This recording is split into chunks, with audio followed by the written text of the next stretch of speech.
கர்த்தராகிய இயேசு கிறிஸ்து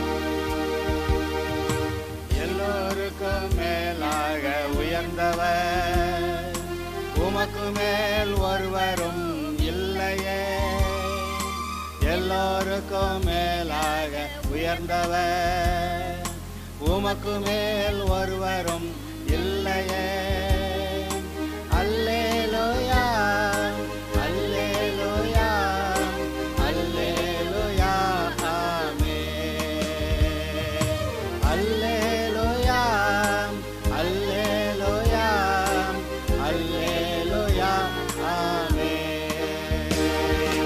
ஒருவரால் சிருஷ்டிக்கப்படாமலே தாமாக என்றென்றும் இருப்பவர், ஒருவரால் சிருஷ்டிக்கப்படாமலே தாமாக என்றென்றும்.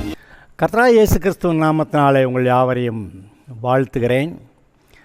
தேவன் உங்களை எந்த அழைப்பில் அழைத்தாரோ, என்னென்ன காரியங்களை எப்படியெல்லாம் நீங்கள் ஆசீர்வதிக்கப்பட்டு எப்படியெல்லாம் கர்த்தருக்கு சாட்சியாக இருந்து அவருக்கு மகிமையாக வாழ்ந்திருக்கும்படி உங்களை அழைத்தாரோ, அந்த அழைப்பு உங்களுடைய வாழ்க்கையிலே பரிபூரணமாய் நிறைவேறட்டும் என்று சொல்லி முதலாவது நான் உங்களை இயேசு கிறிஸ்துவின் நாமத்தினாலே வாழ்த்துகிறேன்.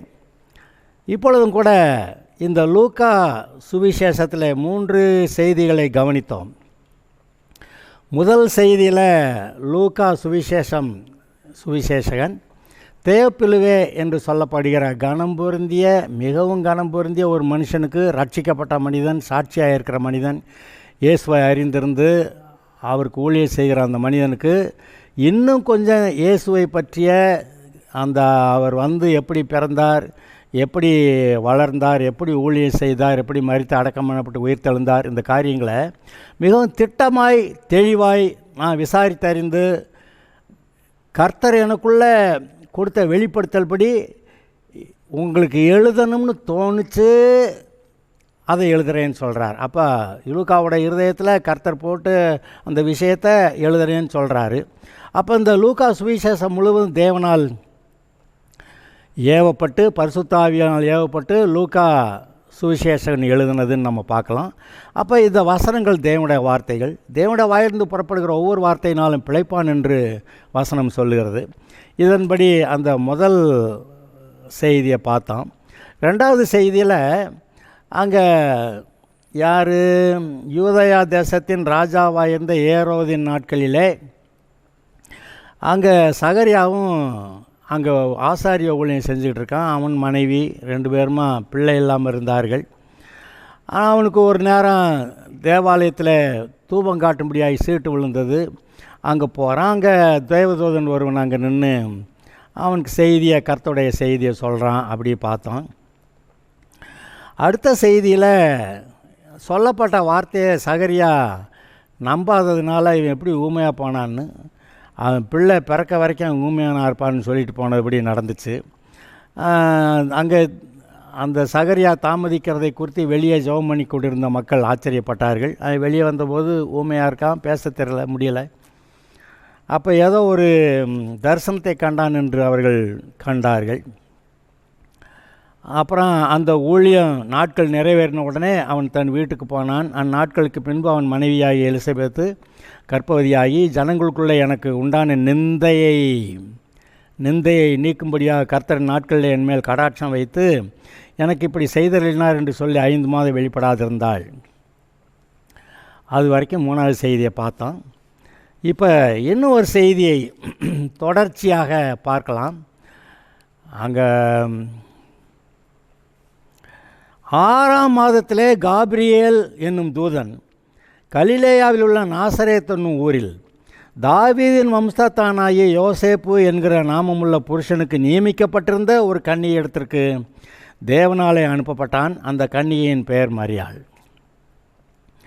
அவள் இருந்த வீட்டில் தேவதூதன் பிரவேசித்து, கிருபை பெற்றவளே வாழ்க, கர்த்தர் உன்னுடனே இருக்கிறார், ஸ்திரீகளுக்குள்ளே நீ ஆசீர்வதிக்கப்பட்டவள் என்றான். அவளோ அவனை கண்டு அவன் வார்த்தையினாலே கலங்கி இந்த வாழ்த்துதல் எப்படிப்பட்டதோ என்று சிந்தித்து கொண்டிருந்தாள். தேவதூதன் அவளை நோக்கி, மரியாளே பயப்படாதே, நீ தேவனிடத்திலே கிருபை பெற்றாய், இதோ நீ கர்ப்பவதியாகி ஒரு குமாரனை பெறுவாய், அவருக்கு இயேசு என்று பெயரிடுவாயாக. அவர் பெரியவராயிருப்பார், உன்னதமானவருடைய குமாரன் எனப்படுவார். கர்த்தராகிய தேவன் அவருடைய பிதாவாகிய தாவீதின் சிங்காசனத்தை அவர் கொடுப்பார். அவர் யாக்கோபின் குடும்பத்தாரை என்றென்றைக்கும் அரசாளுவார். அவருடைய ராஜ்யத்துக்கு முடிவிராது என்றான். அதற்கு மரியாள் தேவதூதனை நோக்கி, இது எப்படி ஆகும், புருஷனை அறியேனே என்றாள். தேவதூதன் அவளுக்கு பிரதியுத்தரமாக, பரிசுத்த ஆவி உன்மேல் வரும், உன்னதமானுடைய பலம் உன்மேல் நிழலிடும். ஆதலால் உன்னிடத்தில் பிறக்கும் பரிசுத்தம் உள்ளது தேவனுடைய குமாரன் எனப்படும். இதோ உனக்கு இனத்தாளாயிருக்கிற எலிசபேத்தும் தன் முதிர் வயதிலே ஒரு புத்திரனை கற்பந்தரித்திருக்கிறாள். மலடி எண்ணப்பட்ட அவளுக்கு இது 6ஆம் மாதம். தேவனாலே கூடாத காரியம் ஒன்றுமில்லை என்றான். அதற்கு மரியாள், இதோ நான் ஆண்டவருக்கு அடிமை, உம்முடைய வார்த்தையின்படி எனக்கு ஆக கடவுது என்றாள். அப்பொழுது தேவதூதன் அவளிடத்திலிருந்து போய்விட்டான். இந்த செய்தியை நீங்கள் பார்க்குறீங்க. சகரியாக்கிட்ட கர்த்தருடைய தூதன் வந்து உனக்கு ஒரு குமாரன் பிறப்பான் அப்படின்னு சொன்னப்போ அவனுக்கு விசுவாசம் இல்லை. இப்போ அதே தூதன் வந்து மரியாள்கிட்ட வந்து உனக்கு ஒரு குமாரன் பிறப்பார் அப்படி சொல்ல வரும்போது இவள் விசுவாசித்தாள். இதோ நான் ஆண்டவருக்கு அடிமை, உம்முடைய வார்த்தையின்படி எனக்கு ஆக கடவுது என்றாள். அப்போ விசுவாசித்தவள் பாக்கியவதின்னு, விசுவாசியாமல் போன சகரியா ஊமையாக போனான்னு. அதெல்லாம் பார்க்குறீங்களா? ஊமையானது டெம்பரவரி தான், பெர்மனண்ட் கிடையாது. ஆனாலும் கூட கர்த்தருடைய வார்த்தையை விசுவாசிக்கிறோமா, அல்லது நம்முடைய வாழ்க்கையில் மனசில், அதாவது மூளை அறிவில் நம்ம வார்த்தையெல்லாம் நம்புகிறோம். பைபிளை ஏறக்குறைய மனப்பாடம் பண்ணி கூட வச்சுருப்போம். ஆனால் இருதயத்தில் விசுவாசமே விசுவாசம். இது நம்பப்படுகிறவைகளின் உறுதியும் காணப்படாதவைகளின் நிச்சயமும்னு எபிரேயர் 11:1 வருது. விசுவாசம் இல்லாமல் தேவனுக்கு பிரியமாக இருப்பது கூடாத காரியம்னு எபிரேயர் 11:6 போட்டிருக்கு. அப்போ இந்த விசுவாசம் இல்லைன்னா தேவனுக்கு பிரியமாக இருப்பது கூடாத காரியம். அப்படி இயேசு இந்த ஜாதி பிசாசு உபவாசத்தினாலும் ஜெபத்தினாலும் என்று போகாதுன்னா இப்போ நம்ம கவனிக்கலாம். நம்ம விசுவாசத்தில் வளரணும். விசுவாசிக்கலைன்னா கர்த்தர் கோவப்படுறாரு. அவிசுவாசமுள்ள இந்த பொல்லாத இந்த ஜனத்தோட இன்னும் நான் எவ்வளோ நாளைக்கு இருப்பேன் அப்படியெல்லாம் அவர் சொல்லிட்டாரு. அவிசுவாசத்தை பற்றி திட்டுறாரு. மற்ற எந்த விஷயத்துலையும் கர்த்தர் வந்து திட்டலை. ஆனால் சீஷர்கள் திட்டு வாங்கினது அவிசுவாசத்தினால மட்டும்தான். ஏன் விசுவாசியாமல் போனாய், ஏன் பயந்தாய், அற்ப விசுவாசிகளே அப்படியெல்லாம் சொல்கிறவர் அந்த நூற்றுக்கு அதிபதி ஒரு ரோம அதிபதி ஒருத்தனுடைய மகன் சாக போகிற நிலைமையில் நீங்களாம் அற்புதத்தை கண்டால் இல்லையோ ஒன்றா கூட நீங்கள் விசுவாசிக்க மாட்டீங்க அப்படி சொல்கிறாரு. இன்றைக்கு உலகமெல்லாம் கர்த்தர் மேலே விசுவாசம் இல்லாமல் உலக காரியங்களில் மனதை செலுத்தி, இந்த உலக காரியங்கள்னால் பிசாசு சொன்ன எல்லா பாவங்களையும் செஞ்ச பெருங்கூட்ட உலக மக்கள், அந்த உலகத்தில் அவங்ககிட்ட கர்த்தருடைய வார்த்தை இல்லை, விசுவாசம் இல்லை. ஆனால் அதிலிருந்து நீங்கள் பிரிஞ்சு வந்து கர்த்தருடைய வார்த்தையை நம்பி கர்த்தருடைய பிள்ளைகளா, சபைக்கு உட்பட்டவர்களா, பரிசுத்தவான்கள் ஆக்கப்பட்டவர்களா, நீதிமான்கள் ஆக்கப்பட்டவர்களா, ஜீவ புஸ்தகத்தில் பெயர் எழுதப்பட்டவர்களா, கர்த்தருக்கு சாட்சியாக இருக்கீங்க, நீதிமான்கள் ஆக்கப்பட்டவர்களாக இருக்கீங்க, இயேசுவின் ரத்தத்தால் கழுவப்பட்டவங்களாக இருக்கீங்க. இப்போ நீங்கள் விசுவாசிக்கிறீங்க. ஆனால் விசுவாசத்தில் வளர வேண்டும். அந்த கணுக்கால் அளவு, முழங்கால் அளவு, இடுப்பளவு நீச்சாலம் கடக்கக்கூடாத நதின்னு எசேக்கியேல் 47வது அதிகாரத்தில் அங்கே பரிசுத்த ஆவியின் அளவை பற்றி தான் பேசுகிறது. இயேசுவை பற்றி கூட பைபிள் சொல்லும்போது தேவன் அவருக்கு தம்முடைய ஆவியை அளவில்லாமல் கொடுத்திருந்தார் அப்படி எழுதியிருக்கு. அப்போ அளவில்லாமல் பரிசுத்த ஆவியை பெற்றுக்கொள்வது ஒன்று இருக்குது. இப்போ தான் கொஞ்சம் விசுவாசம் வருதுன்னு சொல்கிறது. நீங்கள் எபிரேயர் 12வது அதிகாரத்தில் முதல் வசனம் வாசிச்சிங்கன்னா, விசுவாசத்தை துவக்குகிறவரும் அதை முடிக்கிறவருமாகிய இயேசு கிறிஸ்து, விசுவாசத்தை துவக்குகிறவரும் முடிக்கிறவரில் பூரணமாக்குறவருமாகிய இயேசு கிறிஸ்துன்னு அதில் இருந்துருக்கோம். அப்போ சரியாக இருக்கும். அப்போ விசுவாசத்தை உங்கள்கிட்ட விசுவாசத்தை துவக்கிறாரு. அதை பூரணமாக்குறார். அது எப்படி? உங்கள்கிட்ட பேசி பேசி பூரணமாக்குறார். ஆபிரகாம்கிட்ட பேசி பேசி பூரணமாக்கி ஈசாக்கை பெற வச்சிட்டார். இன்றைக்கு உங்கள்கிட்ட பேசி பேசி உங்களுடைய விசுவாசத்தை பூரணமாக்கி நீங்கள் பூரண ஆசீர்வாதத்தை பெற்றுக்கொள்ள, அதாவது நான் அவைகளுக்கு ஜீவன் உண்டாயிருக்கவும் அந்த ஜீவன் பரிபூரணப்பட வந்தேன் அப்படின்னு சொன்னாரே, அந்த மாதிரி பூரண ஆசீர்வாதத்தை பெற்றுக்கொள்ள, பூரணமாகவே இயேசுக்கு சாட்சியாக இருக்க, நீங்கள் கிறிஸ்துவை போல மாற எல்லாமே அங்கே இருக்குது. ஆனால் எங்கே தடை? விசுவாசம். விசுவாசத்தில் தடை. அது அவிசுவாசம் அதெல்லாம் முடியுமா அப்படின்னு நமக்கெல்லாம் கொரோனா வந்துருச்சுங்க, அப்புறம் எல்லாம் எல்லாருக்கும் வந்தபடி தான் நமக்கு அப்படி சொல்லிடுறது ரொம்ப சுலபம். ஆனால் கொரோனா வந்தான்னா கர்த்தர் என்னோட கூட இருக்கிறார். அந்த கொரோனாவை பற்றி பயம், அது அவிசுவாசம். கர்த்தர் என்னோட கூட இருக்கிறாருங்கிறது விசுவாசம், அது தைரியம். அதை நினைத்து பாருங்கள். இப்போ நீங்கள் எத்தனையோ வியாதிகள் வருகின்றன. அந்த வியாதிகளை கண்டு பயந்தால் அதில் மாட்டிக்கிறோம். இல்லை, இதை நான் மேற்கொள்கிறேன், இயேசுவின் நாமத்தினால் மேற்கொள்கிறேன், கர்த்தர் என்னோட கூட இருக்கிறார், கர்த்தர் எனக்கு ஜெயம் கொடுக்குறார். நீங்கள் அதை சொன்ன மாத்திரத்தில் அதில் ஜெயம் உங்களுக்கு கிடைக்குது. இங்கே இந்த சகரியாவுக்கு பிள்ளை இவன் பேசியே கெடுத்துருவான் போலங்கிறதுனால இந்த தப்பாக பேசாதடான்னு சொல்லி வாயை மூடினார். இன்றைக்கி விசுவாசிகள் தப்பாக பேசி தான் வர வேண்டிய ஆசீர்வாதங்களை தடுக்கிறார்கள் என்று நான் அறிவிக்கிறேன். நான் இப்போ சொல்கிறேன், நீங்கள் விசுவாசத்தில் பேசாட்டிங்கிறக்குது, அவிசுவாசத்தில் பேசாமல் இருங்க. பேசாமல் இருந்தாலே அந்த தீமைகள் வராது. அது வாயிலிருந்து புறப்பட்ட உடனே அது காரியத்தை போய் அது சிருஷ்டித்து விடுகிறது. உங்கள் வாயிலிருந்து அவிசுவாச வார்த்தைகள் போனவுடனே அது போய் அந்த அவிசுவாசத்தில் சாபங்களை உண்டாக்கி விடுகிறது. நீங்கள் விசுவாச வார்த்தைகளை பேசுனா அந்த வார்த்தைகள் போய் உங்களை வாழ்க்கையில் ஆசீர்வாதத்தை உண்டாக்கிக்கிட்டு இருக்குது. சிருஷ்டிக்கும் திறன் உங்களுடைய வாயின் வார்த்தைகளிலே இருக்கிறது. அதனால் இந்த 2 பேரோடைய இந்த ஒரே தூதன் போய் 2 பேருக்கு 2 செய்தியை சொல்கிறான். ஒரு ஆள் விசுவாசிக்குது, ஒரு ஆள் விசுவாசிக்கலை. நீங்கள் இந்த விசுவாசிக்கிற கூட்டத்தில் நீங்கள் இருக்க வேண்டும் என்று நான் விரும்புகிறேன், ஜெபிக்கிறேன். உங்களுக்காக நான் இதை வசனத்தை சொல்கிறேன். இதை கேளுங்க, மனசில் வைங்க, கூடுமான உபவாசம் பண்ணுங்க. உங்கள் இருதயத்தில் உங்களை பற்றி ஒரு குறையும் உங்கள் இருதயம் சொல்லாதபடி பார்த்துக்கங்க. கர்த்தர் உங்களுக்கு நன்மை செய்கிறவராக இருக்கிறார். எப்போது பார்த்தாலும் கர்த்தர் உங்களுக்கு நன்மை செய்கிறவர். இப்பொழுது இன்றைக்கு இந்த நேரத்தில் கர்த்தர் உங்களுக்கு நன்மை செய்கிறவரை உங்களிடத்தில் வந்திருக்கிறாருன்னு நான் உங்களுக்கு அறிவிக்கிறேன். அது சத்தியம். கர்த்தர் எப்போதும் நன்மை செய்கிறவராய், தேவன் பட்சத்தில் தான் நமக்கு விரோதமாக இருக்கிறவன் யார் என்று கேட்கும்படியாக கர்த்தர் நான் உன்னை விட்டு விலகுவதும் இல்லை, உன்னை கைவிடுவதும் இல்லை என்று சொன்னவர் உங்களோடு கூட இருக்கிறார். நீங்கள் தைரியம் கொள்ளுங்கள், திடன் கொள்ளுங்கள். கர்த்தருடைய வாக்குத்தத்த வசனங்களை நம்புங்கள்.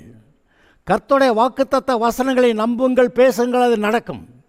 என்னத்துக்கு வாக்குத்தத்த வசனங்கள் எழுதியிருக்கு? நீங்கள் அதை வாசிக்கணும், அதை நம்பணும், அதை பேசணும், அந்த நன்மைகளெல்லாம் நீங்கள் சுதந்திரிக்கணும். அதுக்காக தான் இந்த வாக்குத்தத்த வசனங்கள் பைபிளில் எழுதியிருக்கு.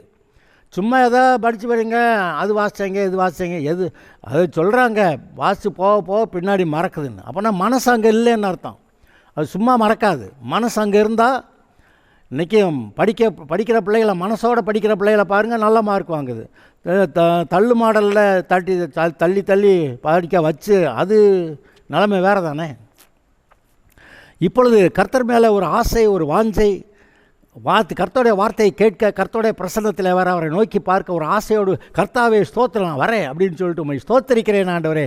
அப்படி வரும்போது நம்முடைய இருதயம் ஆசீர்வதிக்கப்படுகிறது, விசுவாசம் வருகிறது. அந்த விசுவாசம் உங்களை வளர்க்கிறது. கர்த்தருடைய சமூகத்தில் பரிபூர்ண ஆனந்தமும், என்னது கர்த்தருடைய சமூகத்தில் பரிபூர்ண ஆனந்தமும், அவருடைய வலது பாசத்தில் நித்திய பேரின்பமும் உண்டு.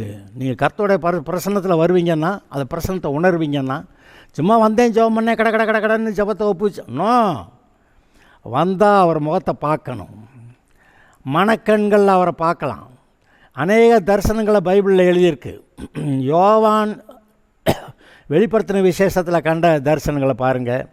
ஏசாயா 6வது அதிகாரத்தில் அவன் கண்ட தரிசனத்தை பாருங்கள். எசேக்கியேல் 1 அதிகாரத்தில் அவன் கண்ட தரிசனத்தை பாருங்கள். மோசே முச்செடியில் அவன் கண்ட தரிசனத்தை பாருங்கள். அங்கே ஒவ்வொருத்தரும் ஒரு தரிசனத்தை கண்டார்கள். யாக்கோபு ஒரு ஏணியை கண்டானா, பரலோகத்தில் வரைக்கும் எட்டிக்கிருக்காங்க. அங்கே தூதர்கள் இறங்குறாங்களா ஏறுறாங்களா, மேலே கர்த்தர் இருக்கிறாராம். அப்போ அவரவர் கண்ட தரிசனங்கள் அவர்களுடைய வாழ்க்கையிலே ஒரு பெரிய விசுவாசத்தையும் என்னது தரிசனங்கள் விசுவாசத்தையும், விசுவாசத்தின் மூலமாக ஆசீர்வாதத்தையும் ஜெயத்தையும் கர்த்தருக்கு சாட்சியாக இருக்கிறது. கர்த்தருடைய சித்தத்தை, கர்த்தருடைய காரியங்களை தங்களுடைய வாழ்க்கையிலே அவர்கள் செய்கிறவர்களாயும் அவர்களை மாற்றியது. இப்பொழுதும் கூட உங்களுடைய வாழ்க்கையிலே கர்த்தர் கொடுத்திருக்கிற அந்த தரிசனத்தை நீங்கள் நினைத்து பாருங்கள். நீங்கள் ரட்சிக்கப்பட்டப்பவே உங்களுக்கு அப்படி இப்படி ஆமாம் நம்ம இப்படி வருவோம், நல்லா இருக்குமோ, இப்படி இருக்கணும், அப்படி செய்யணும், உங்கள் பிள்ளைகளை பற்றி நம்ம இந்த பிள்ளை இப்படி ஆக்கணும், அந்த பிள்ளை அப்படி ஆக்கணும், படிக்க வச்சு இந்த வேலை, அந்த தரிசனங்கள் உங்களுக்கு வருது. அந்த தரிசனத்தை உங்கள் பிள்ளைகளுக்கு சொல்கிறீங்க. தேவனுக்கு உங்களை பற்றி ஒரு தரிசனம் இருக்கிறது. அந்த தரிசனத்தை உங்களுக்கு சொல்கிறாரு. தேவனுக்கு உங்களை பற்றி தரிசனம் இருக்கா? இருக்குது. தேவனுக்கு உங்களை பற்றி ஒரு தரிசனம் இருக்கிறது. அதுவும் இல்லாமல் அவர் உண்டாக்க போகிற புதிய வானம் புதிய பூமி அவர் முன்னாடி நிற்கிதான். அதை பார்த்துக்கிட்டே இருக்கிறாராம். அப்போ அதெல்லாம் நினச்சி பார்க்கும்போது இன்றைக்கி தேவன் நமக்கு சொன்ன வார்த்தைகளை அவர் படமாய் வைத்து கொண்டு பார்க்கும்போது அது அப்படியே நிறைவேறுகிறதாய் வருகிறது. இந்த சகரியாவும் இங்கே இந்த மரியாளும் 2 பேருக்கும் ஒரே தூதன் தான் வந்தான். 2 பேருக்கும் கர்த்தர் சொன்ன வசனங்களை சொன்னான். ஒரு ஆள் நம்பினா, ஒரு ஆள் நம்பலை. மரியாள் நம்பினாங்க, அவன் நம்பலை. அதனால் தற்காலிகமாவது அவன் ஊமையாட்டான். ஆனால் மரியாள் கர்த்தருடைய வார்த்தையின்படி எனக்கு ஆக கடவுது என்று சொன்ன பொழுது அது பெரிய ஆசீர்வாதமாக இருந்தது. சரி, அந்நாட்களில் மரியாள் எழுந்து மலை நாட்டுள்ள யூதேயாவில் உள்ள ஒரு பட்டணத்துக்கு தீவிரமாய் போய் எங்கே சகரியா எலிசபெத் இருக்கிற இடத்துக்கு சகரியாவின் வீட்டுக்குள் பிரவேசித்து எலிசபெத்தை வாழ்த்தினாள். ஷலோம். யூதர்கள் எப்படி ஒருத்தர் வாழ்த்துவாங்களாம்? ஷலோம், சமாதானம். அதை ஒன்றும் குறைவில்லை, ஒன்றும் உடஞ்சி போகலை, எல்லாம் நல்லா இருக்குது. ஒன்றும் குறைவில்லை, ஒன்றும் உடஞ்சி போகலை. அப்படிப்பட்ட மனநிலை, அப்படிப்பட்ட வாழ்க்கை. ஷலோம் அப்படி தான் சொல்லி வாழ்த்துறாங்களாம். இவ போய் வாழ்த்தி இருக்கிறா. எலிசபெத் மரியாளுடைய வாழ்த்துதலை கேட்ட பொழுது அவளுடைய வயிற்றில் இருந்த பிள்ளை துள்ளிற்று. எலிசபெத் பரிசுத்த ஆவியினால் நிரப்பப்பட்டு இவ மரியாள் போய் ஷலோம், கர்த்தருடைய ஆசீர்வதிக்கிறார் அப்படின்னு ஏதோ ஒன்று சொல்லி வாழ்த்தி இருக்கிறார். அந்த மரியாளுடைய வார்த்தையை கேட்ட பொழுது அவளுடைய வயிற்றிருந்த பிள்ளை துள்ளிற்று. எலிசபெத் பரிசுத்த ஆவியால் நிரப்பப்பட்டு இவன் என்னமோ வாழ்த்துறது மட்டும்தான், பரிசுத்த ஆவியால் அவன் நிரம்புறான். அதெல்லாம் அப்போ இருதயம் சரியாக இருக்கிறப்ப, கர்த்தருடைய வார்த்தை வர்றப்ப, அந்த வார்த்தையை கேட்ட உடனே உள்ளே விசுவாசம் வருகிறது, உள்ளே உற்சாகம் வருகிறது, பலன் வருகிறது. பிள்ளை கூட துள்ளிச்சான். உரத்த சத்தமாய், ஸ்திரீகளுக்குள்ளே நீ ஆசீர்வதிக்கப்பட்டவள், உன் கற்பத்தின் கனியும் ஆசீர்வதிக்கப்பட்டது. என் ஆண்டவருடைய தாயார் என்னிடத்தில் வந்தது எனக்கு எதனால் கிடைத்தது? பெரிய தீர்க்க தரிசனமானு சொல்கிறேன். என்னுடைய ஆண்டவருடைய தாயார் யாரும் சொன்னாங்களா போய் அங்கே அந்த யார் எலிசபெத்துக்கு? அவளுக்குள்ள வெளிப்பாடு, என் ஆண்டவருடைய தாயார். அவளுடைய ஆண்டவர் யார்? மேசியா, இயேசு கிறிஸ்து. அப்போ அவளுக்கு ஒரு பெரிய வெளிப்பாடு. மரியாள் கர்ப்பவதி ஆகிறா. அவள் தேவனுடைய குமாரனாய் இயேசுவை பெற்று, ஆண்டவராய் இயேசுவை பெற்றுக் கொடுக்கக்கூடிய ஆளுன்னு பெரிய தீர்க்க தரிசனத்தை அவளுக்கு ஒரு வெளிப்பாடு உண்டாச்சு சொல்லிவிட்டா. என் ஆண்டவருடைய தாயார் என்னிடத்தில் வந்தது எப்படி என்று கேட்குறான். உரத்த சத்தமாய், ஸ்திரீகளுக்குள்ளே நீ ஆசீர்வதிக்கப்பட்டவள், உன் கற்பத்தின் கனியும் ஆசீர்வதிக்கப்பட்டது. யார்? இயேசு. என் ஆண்டவருடைய தாயார் என்னிடத்தில் வந்தது எனக்கு இந்த ஆசீர்வாதம். எதனால எனக்கு இந்த ஆசீர்வாதம்? அட்டையப்பா கர்த்தரன் இப்படி இயேசுடைய தாயாரே, ஆண்டவருடைய தாயாரே என்னை தேடி வந்து அல்லேலூயா. இதோ நீ வாழ்த்தின சத்தம் என் காதில் விழுந்த உடனே என் வயிற்றுள்ள பிள்ளை கழிப்பாய் துள்ளிட்டு. பிள்ளை சந்தோஷமாக இருக்குன்னு சொல்கிறா. இவ சந்தோஷமாக இருக்கிறா, அது வேற. இவ சந்தோஷத்தில் கர்த்தர் கொடுத்த வெளிப்பாட்டை சொல்லி, ஆண்டவருடைய தாயார் நீ என்னகிட்ட என்னை தேடி வந்திருக்கீங்க. ரொம்ப நாளாக பிள்ளை இல்லாமல் இருந்தேன், இப்போ தான் தூதன் சகரியாவுக்கு சொன்னதாக சொல்லி பிள்ளைகிட்ட தான் கர்ப்பவதியாக இருக்கிறேன். இப்போ என்னடான்னா அதுக்கு மேலே ஆசீர்வாதமாக ஆண்டவருடைய தாயார் என்கிட்ட வந்தது. அல்லேலூயா. விசுவாசித்தவளே பாக்கியவதி, கர்த்தராலே அவளுக்கு சொல்லப்பட்டவைகள் நிறைவேறும். சகரியா நம்பாமல் போனதுனால என்ன ஆச்சுன்னு அவளுக்கு நல்லா தெரியும். இப்போ சொல்லிட்டா, விசுவாசித்தவளே பாக்கியவதி. மரியாள் விசுவாசித்தால் நீ பாக்கியவதி. நீ ஸ்திரீகளுக்குள் நீ ஆசீர்வதிக்கப்பட்டவள். உன் கற்பத்தின் கனி ஆசீர்வதிக்கப்பட்டது. நீ ஆண்டவருடைய தாயார் இடத்துல வந்தது எனக்கு எதனால் கிடைத்த எவ்வளோ பெரிய சந்தோஷம், எப்பேறு பெரிய ஆசீர்வாதம். ஏதோ நீ வாழ்த்தில் சத்தம் கேட்ட உடனே என் வயிற்றில் பிள்ளை கழிப்பாய் துள்ளிட்டு, விசுவாசித்தவளே நீ பாக்கியவதி. ஏங்க கர்த்தர் உங்கள்கிட்ட ஏதோ ஆசீர்வாதமாக பேசுகிறாரா? அவர் உங்கள்கிட்ட வர்றப்பெல்லாம் ஏதோ வாக்குத்தத்தத்தானே பேசுகிறாரு. ஏன்னா வார்த்தையை கொடுத்து வார்த்தையினால தான் பிழைக்க வைக்கிறாரு. தேவனுடைய வாயிலிருந்து புறப்படுகிற ஒவ்வொரு வார்த்தையினாலும் பிழைப்பான்னு தானே சொல்கிறாரு. உங்களை ஆசீர்வதிக்கணும்னா வார்த்தை தானே கொடுப்பாரு, வார்த்தை தானே வரணும். நீங்கள் அந்த வார்த்தையை கொண்டு செயல்படணும். அவர் கொடுக்குற வார்த்தையை கொண்டு செயல்பட்டாக்கா அந்த ஆசீர்வாதம் வந்துடும். அதனால தான் தீர்க்க தரிசனங்கள் சொல்லப்படுகின்றன. நம்முடைய இருதயத்தில் வெளிப்பாடுகள் கொடுக்கப்படுகின்றன. யாரை தீர்க்க தரிசனம் சொன்னால் ரைட்டு, அதை பற்றி ஒன்றும் நான் ஒன்றும் குறை சொல்லலை. ஆனால் நம்முடைய இருதயத்தில் கொடுக்கப்படக்கூடிய அந்த வெளிப்பாடுகள், கர்த்தர் கொடுக்குற அந்த தரிசனங்கள், சொப்பனங்கள் எல்லாம் நமக்குள்ளே இருந்து நம்முடைய வாழ்க்கையை தேவனுடைய வழியிலே நடத்தும்போது தேவன் வைத்திருக்கிற ஆசீர்வாதங்களை எல்லாம் நீங்கள் சுதந்திரிப்பீர்கள். விசுவாசித்தவளே பாக்கியவதி, கர்த்தராலே அவளுக்கு சொல்லப்பட்டவைகள் நிறைவேறும். மரியாளுக்கு இன்னும் கொஞ்சம் எக்ஸ்ட்ரா ஒரு ஸ்ட்ரென்த்து. நான் சும்மா வாழ்த்துறேன், இந்த அம்மா உடனே நீ ஸ்திரீகளுக்குள் ஆசீர்வதிக்கப்பட்டவள், உன் கற்பத்தின் கனியும் அவள் கர்ப்பவதியாக இருக்கிறாங்கிறதும் அந்த அம்மா சொல்லிப்பிடிச்சு. அதுக்கப்புறம் நீ ஆண்டவருடைய தாயார்னு சொல்லிப்பிடிச்சு. இதெல்லாம் ஏற்கனவே மரியாள்கிட்ட தேவதூதன் சொன்னபோது நிறைய காரியங்களை மரியாளுக்கு தெரியுது. அதுவும் இல்லாமல் நீ சொன்ன வாழ்த்தை கேட்டோன்னே எனக்குள்ளே இருக்க பிள்ளை துள்ளிச்சு அப்படின்னு சொல்லிட்டு சொல்லப்பட்ட வார்த்தைகள் நிறைவேறும். சூப்பராக ஒரு அடி. சொன்ன வார்த்தை இந்த அம்மா தான் சொல்லுது. ஆனால் சொல்லப்பட்ட வார்த்தை கர்த்தருடைய வார்த்தை. அந்த கர்த்தருடைய வார்த்தையை மரியாளுடைய விசுவாசத்தை இன்னும் கொஞ்சம் ஸ்ட்ரெங்தன் பண்ணுது. இதுபோல் நாம் விசுவாசிகள் ஒருத்தருக்கு ஒருத்தர் கர்த்தருடைய வார்த்தையை, ஆசீர்வாத வார்த்தையை பேசும்போது ஒருத்தருக்கு ஒருத்தர் பலனடைய, விசுவாசத்தை வளர பண்ண அங்கே காரியங்கள் நடக்குதா இல்லையா?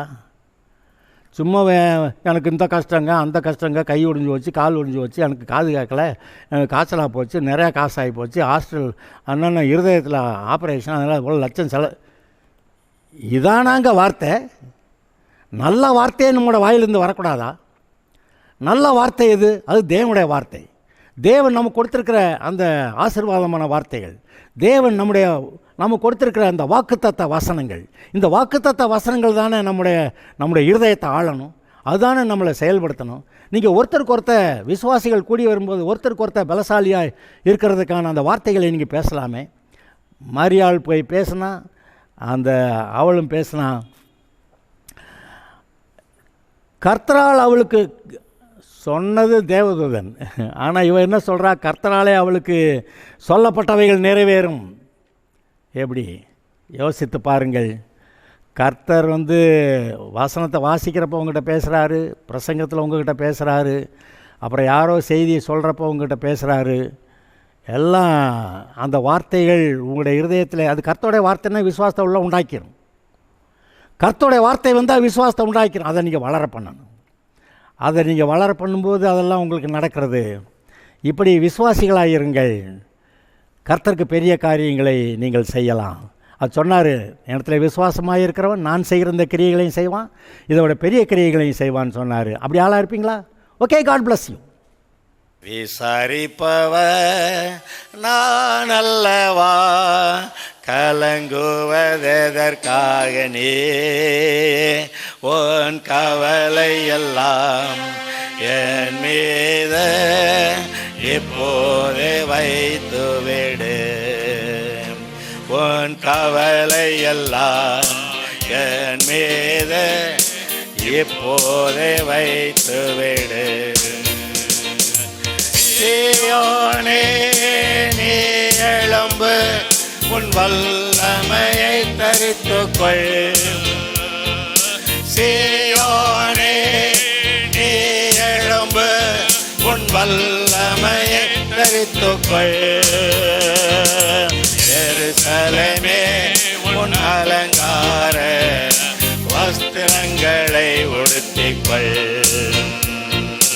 எருசலேமே உன் அலங்கார வஸ்திரங்களை உடுத்திக்கொள். விசாரிப்பவர் நான் அல்லவா, கலங்குவதற்காகவே உன் கவலையெல்லாம் என் மீது இப்போதே வைத்துவிடு. உன் கூடாரத்தை விசாலமாக்கு, உன் திரைகள் விரிவாகட்டும். உன் கூடாரத்தை விசாலமாக்கு, உன் திரைகள் விரிவாகட்டும். நீ வலப்புறமோ இடப்புறமோ இடம் கொண்டு பெருகிடுவாய். நீ வலப்புறமோ இடப்புறமோ இடம் கொண்டு பெருகிடுவாய். விசாரிப்பவர் நான் அல்லவா, கலங்குவதற்காக நீ உன் கவலையெல்லாம் என் மீது இப்போதே வைத்துவிடு. உன் கவலையெல்லாம் என் மீது இப்போதே வைத்துவிடு. பயப்படாதே நீ வெட்கமடையாய், நானாதே லட்சையடையாய். பயப்படாதே நீ வெட்கமடையாய், நானாதே லட்சையடையாய். நீதியினால் தீரப்படுவாய், கொடுமைக்கு தூரமாவாய். நீதியினால் தீரப்படுவாய், கொடுமைக்கு தூரமாவாய். விசாரிப்பவர் நான் அல்லவா, கலங்குவதற்காக நீ உன் கவலையெல்லாம் என் மீது இப்போதே வைத்துவிடு. உன் கவலையெல்லாம் என் மீது இப்போதே வைத்துவிடு. உன் பிள்ளைகளெல்லாம் கர்த்தராலே போதிக்கப்பட்டிருப்பார்கள். உன் பிள்ளைகளெல்லாம் கர்த்தராலே போதிக்கப்பட்டிருப்பார்கள். உன் பிள்ளைகளே சமாதானம் பெரிதாய் இருக்குமாமே. உன் பிள்ளைகளே சமாதானம் பெரிதாய் இருக்குமாமே. விசாரிப்பவர் நான் அல்லவா, கலங்குவதற்காக நீ என் மீது இப்போது வைத்துவிடு. உன் கவலையெல்லாம் என் மீது இப்போது வைத்துவிடு. மலைகளெல்லாம் விலகினாலும், பர்வதங்கள் நிலை பெயர்ந்தாலும்,